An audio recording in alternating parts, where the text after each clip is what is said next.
Hello friends, welcome back to my channel. और मैं हूं कानपुर से अपर्णा शर्मा। और सुबह की आप लोगों को राधे राधे, राम राम।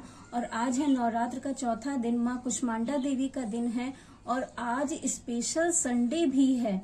और आज थोड़ा सा लेट भी वीडियो जाएगा, उसके लिए मैं सॉरी कह रही हूँ। और मुझे आपसे छोटी सी दो बातें भी शेयर करनी है। और आप लोगों को फ्रेंड्स कहा है तो आप लोगों से एडवाइस लेना भी है मुझे, और कुछ अपनी बातें भी शेयर करनी है कि अगर आप लोगों को इस टॉपिक से रिलेटेड कुछ भी ऐसा लगे कि मुझे कहना चाहिए कि हाँ दीदी आप सही कह रही हैं या गलत कह रही हैं, तो मुझे बहुत खुशी होगी कि सिर्फ आप लोग लाइक ना करें, मुझे आप इस टॉपिक पे बताएं भी कि क्या मैं सही बोल रही हूँ कि नहीं बोल रही हूँ। तो एक्चुअली आज मैं एक बात कहना चाह रही थी कि नवरात्र व्रत रहना बहुत अच्छी बात है। मेरे भाई लोग भी बहुत नवरात्र व्रत रहते हैं, बहुत से ऐसे भाई हैं जो 9 दिन भी व्रत रहते हैं, आगे पीछे का भी व्रत रहते हैं, पहला दिन और आखिरी दिन। तो मुझे एक उन लोगों से रिक्वेस्ट करनी थी कि नवरात्र रहना तो अच्छी चीज है, लेकिन नवरात्र 9 देवियों का दिन होता है। और जो मैं उनको कहना चाहती हूँ कि वो नवरात्र व्रत भाई मेरे ना रहें बिल्कुल भी, जिनके अंदर अपनी माँ के लिए, बहन के लिए रिस्पेक्ट ना हो। देखिए, माँ हो या बहन हो या पत्नी हो, वो कभी भी किसी अपने के लिए तो गलत नहीं सोचेगी। अपने परिवार या ससुराल को लेकर के, अपने हस्बैंड के लिए कभी भी गलत नहीं सोचेगी। हाँ, तरीका अलग हो सकता है, लेकिन सोच कभी भी गलत नहीं होगी। आजकल आप लोग देख भी रहे होंगे कि लड़कियों के साथ कितना बुरा व्यवहार भी हो रहा है। मैं उनके लिए भी जरूर कहूंगी। अभी कलकत्ता में एक रेप केस हुआ था, मैं उसके लिए भी कहूंगी।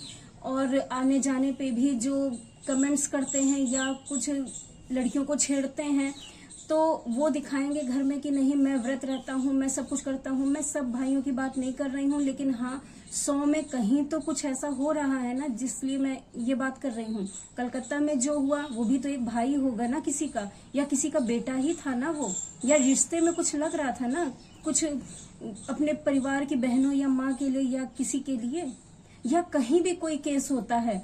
तो आज मैं यही रियलाइज कर रही थी, मैं कहीं ना कहीं पेपर में भी पढ़ती हूँ।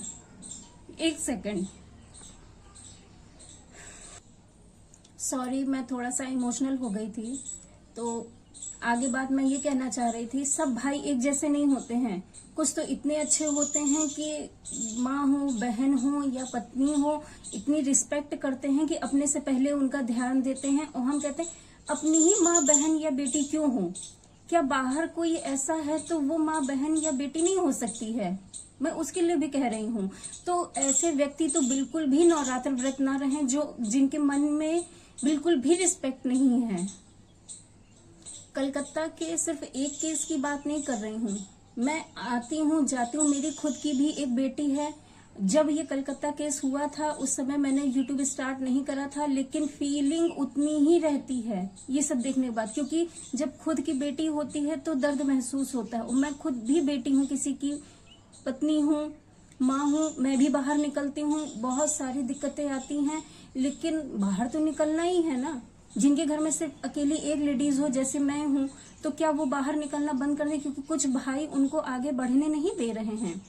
और इसी से रिलेटेड मैं एक बात और कहना चाहती हूँ कि ये बात तो आप लोग समझ गए होंगे कि मैं उनके लिए जरूर कहूँ कि नवरात्र व्रत बिल्कुल ना रहे, क्योंकि 9 देवियों को आप रिस्पेक्ट दे रहे हैं, क्योंकि आपको उनसे आशीर्वाद पाना है। आपको पता है कि वो आपकी मनोकामना पूरी करेंगी।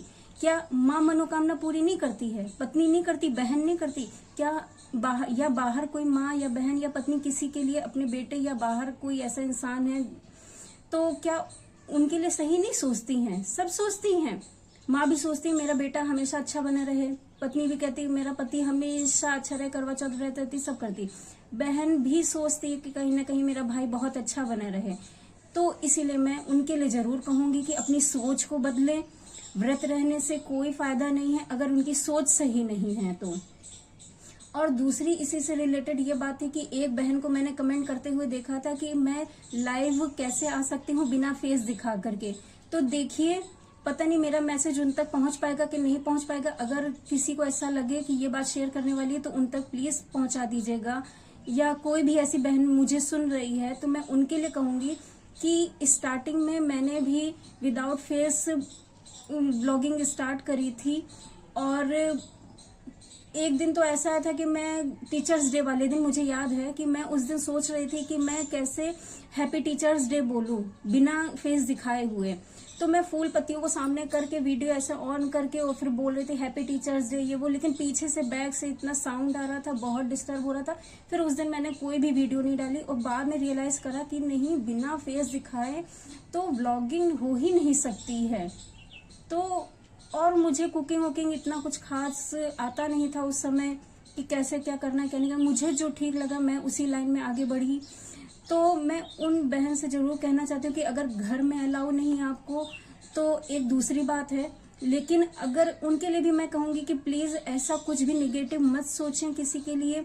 आपके घर में कोई रिश्तेदार आता है तो क्या आपकी पत्नी या बहन उनके सामने नहीं आती है या घर से बाहर नहीं निकलती है? क्या कहीं बेटी को स्कूल ले जाना या बच्चों को देखना या पार्टीज में या सत्संग में कहीं कथा में क्या नहीं जाती? तो क्या फेस ढक करके जाती हैं? तो ऐसा कुछ नहीं है। देखने की नजर में फर्क होता है कि वो हमें किस नजर से देख रहे हैं। कोई देखिए, हम आपको एक कहानी छोटी सुनाते हैं कि जब राम भगवान अयोध्या आए थे वनवास काट के 14 वर्ष का, तो उन सब लोग इतना खुश थे, दिवाली मनाई, दिए जलाए, सब कुछ। और जब राम भगवान अयोध्या आए, एंट्री करी उन्होंने अयोध्या में, तो जितने भी वहां के अयोध्यावासी थे, तो जो बूढ़ी माताएं थी वो सोच रही थी काश मेरा बेटा ऐसा होता, राम भगवान ही मेरे बेटे होते तो कितना अच्छा होता। या कोई पत्नी सोचती थी कि काश राम भगवान मेरे पति होते, जैसे सीता माता के पति हैं।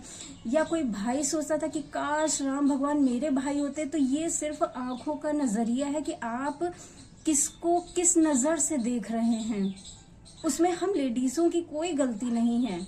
बस मैं इतना, और मुझे पता नहीं, सॉरी कि मैं अपनी बात कह पा रही हूँ कि कुछ गलत लाइनें निकल रही, मुझे नहीं पता, लेकिन ये मेरी अंदर की फीलिंग है कि प्लीज ऐसा बिल्कुल ना सोचे। सिर्फ देखने वाले के नजर पर होता है कि आपको वो किस तरह से देख रहे हैं। कुछ देखेंगे कि ये मेरी बहन आगे बढ़ रही है, कुछ देखेंगे किसी भी नजर से या किसी की नजर। तो मैं वही बताना चाहती। तो कहते हैं जैसी रही भावना जिसकी, प्रभु देखी मूरत तिन तैसी। जिसकी जैसी भावना थी उन्होंने वैसे ही प्रभु श्री राम को देखा था। किसी को भाई के रूप में, किसी को बीवी पति के रूप में, इन सब रूपों में जैसे भी देखना था। तो बस एक छोटी सी बात जो थी वो मैं कहना चाह रही थी। अगर आप लोगों को मेरा ये व्लॉग अच्छा लगे, ये मेरा टॉपिक अच्छा लगे, या इसमें कुछ आपको कमेंट करके बताना है कि हाँ मैंने क्या गलत कहा, क्या सही कहा, तो प्लीज जरूर बताइएगा। ये मेरे मन की फीलिंग थी जो मैंने आप लोग के साथ शेयर करी। बस यही छोटी सी बात थी। Thank you so much. और आप लोगों के सपोर्ट के लिए तो मैं जितना भी थैंक्स कहूँ या जितना भगवान से प्रार्थना करूँ उतना ही कम है। राधे राधे, जय माता दी।